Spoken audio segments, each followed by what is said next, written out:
ஆசீர்வாதங்களை தேடி நாடி ஓட வேண்டாம், அவைகள் உங்களை நாடி வருகிறது. இதோ தேவனுடைய வார்த்தை கேட்டு நடப்போமா? சங்கீதம் 112:2. அவன் சந்ததி பூமியில் பலத்திருக்கும், செம்மையானவர்களின் வம்சம் ஆசிர்வதிக்கப்படும்.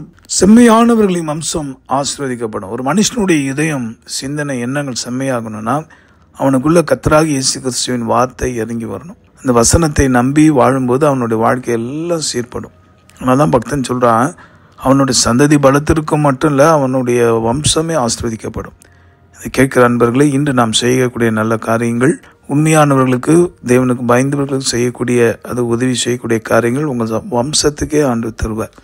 உங்களுடைய எதிர்கால பிள்ளைகளுடைய பிள்ளைகளுக்கெல்லாம் அந்த ஆசீர்வாதம் போய் சேரும். ஆக ஆண்டவனுக்காக எழும்பி பிரகாசிப்போம். இன்றைய வார்த்தையின்படி செம்மையான எண்ணங்கள் நம்ம எழும்பிட, தேவனுக்காக கனி கொடுத்துட நம்முடைய இருதயத்தை நேராக்குவோமா?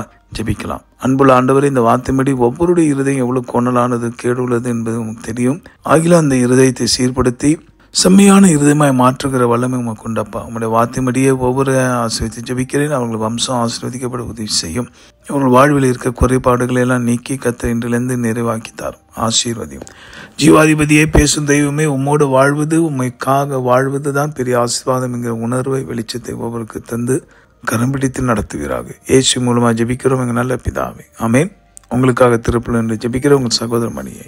God bless you.